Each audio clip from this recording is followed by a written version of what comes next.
বিশ্বকাপের স্বপ্ন ভাঙা এক সকাল।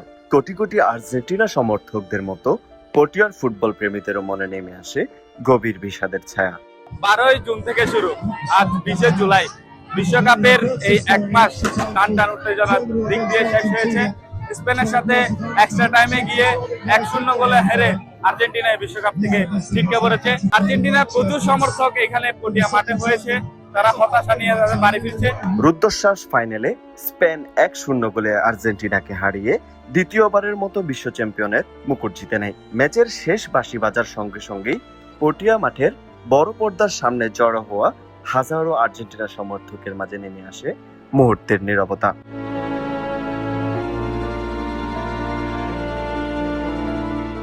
কেউ চোখের জল লুকিয়েছেন, কেউ আবার আবেগ ভরা কণ্ঠে বলেছেন মেসির সেই স্বপ্নের যাত্রা হয়তো শেষ, কিন্তু আমাদের ভালোবাসা কখনো শেষ হবে না। আমরা আবার ব্যাক করব আগামীবারে।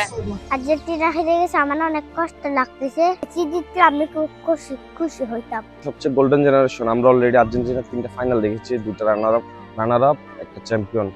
তা আমরা মনে করি মেসির আর পাওয়ার বলতে কিছু নাই, মেসি অলরেডি স্বয়ংসম্পূর্ণ। অবশ্যই কষ্ট পাচ্ছি, কারণ মেসির এটা শেষ বিশ্বকাপ, হয়তো পারে এটাও শেষ ম্যাচ মেসির, কিন্তু তবুও আমাদের আনন্দ প্রাপ্তির বিষয় হলো যে আমরা একটা বিশ্বকাপ দেখতে পেয়েছি মেসির হাতে। তবে ম্লান হয়নি পটিয়ার ফুটবল উৎসব। বিশ্বকাপ জুড়ে চট্টগ্রাম 12 আসনের সংসদ সদস্য এনামুল হক এনামের পৃষ্ঠপোষকতায় হাজী আবুল বশর সিআইপি ও নিউরন হসপিটাল অ্যান্ড ডায়াগনস্টিক সেন্টারের উদ্যোগে পটিয়া মাঠে বড় পর্দায় খেলা উপভোগ করেছে হাজারো ফুটবল প্রেমী। ফাইনাল দিনও মাঠ জুড়ে ছিল উপচে পড়া দর্শক, প্রাণবন্ত উচ্ছ্বাস আর উৎসব মুখর পরিবেশ। প্রিয় দল হেরে গেলেও শেষ পর্যন্ত ফুটবলের প্রতি ভালোবাসা একসঙ্গে ছিল হাজারো সমর্থক।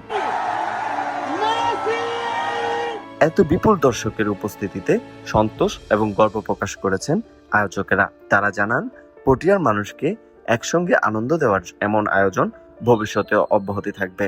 খেলার মাধ্যমে সম্প্রীতি, সৌহার্দ্য, বিনোদনের এই পরিবেশ ধরে রাখতে তারা আরো বড় পরিসরে আয়োজন করতে চান।